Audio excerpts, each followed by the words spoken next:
Prime Asia ইউনিভার্সিটির স্থায়ী ক্যাম্পাসের দাবিতে মঙ্গলবার রাজধানীর পল্টনে বিশ্ববিদ্যালয়ের ছাত্রদের এক বিশাল বিক্ষোভ সমাবেশ অনুষ্ঠিত হয়েছে। জানা যায়, তাদের স্থায়ী ক্যাম্পাসের জন্য নির্দিষ্ট জায়গা বিক্রিসহ বিভিন্ন ষড়যন্ত্রে লিপ্ত হয়েছে বিশ্ববিদ্যালয় বিওটি, যার দরুন বিশ্ববিদ্যালয়ের অভ্যন্তরীণ বিভিন্ন দুর্নীতি এখন সকলের কাছে দৃশ্যমান। তাই অবিলম্বে স্থায়ী ক্যাম্পাস নির্মাণ, বিওটি এর পদত্যাগ সহ সকল দুর্নীতির সুষ্ঠু তদন্ত করে সংশ্লিষ্টদের আইনের আওতায় আনার দাবি বিশ্ববিদ্যালয় শিক্ষার্থীদের। আমাদের যে ট্রাস্টি থাকেন ওনাদের কিন্তু রাষ্ট্রপতি থেকে নিয়োগ দেওয়া হয়, যেটা আমাদের ইউনিভার্সিটিতে একদম সম্পূর্ণভাবে অবৈধভাবে তারা অবস্থান করছে। আমরা চাই ওনার পদত্যাগ, কারণ আমাদের বাবা মা অনেক কষ্ট করে আমাদের ইউনিভার্সিটিতে পাঠায়, কিন্তু এই যে টাকাটা ওনারা আমাদের থেকে নিয়ে থাকে, এই কোটার টাকা আমাদের কাজে লাগছে না। কারণ দেখুন, আমাদের 3টা বিল্ডিং ইউনিভার্সিটি চলে, আমাদের টেক্সটাইল বিল্ডিং নেই, আমাদের স্টার টাওয়ার চলে যাচ্ছে, আমাদের শুধুমাত্র একটা বিল্ডিং আছে। একটা বিল্ডিং এতগুলো ক্লাস দেওয়া সম্ভব নয়। আর আমাদের এতগুলো টাকা যে আমরা প্রতি মাসে দিচ্ছি, সেই টাকাটা কোথায় যাচ্ছে?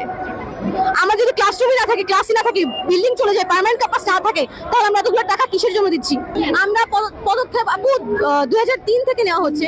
ওনারা আমাদের আশা দিয়ে রাখছে যে পার্মানেন্ট ক্যাম্পাস হবে। একের পর এক ভিসি চেঞ্জ হচ্ছে, একের পর এক বোর্ড অফ ট্রাস্টি চেঞ্জ হচ্ছে, কিন্তু কোনোভাবেই আমাদের পার্মানেন্ট ক্যাম্পাস দেওয়া হচ্ছে না। হাসান মাহির, নিরপেক্ষ নিউজ ডেস্ক।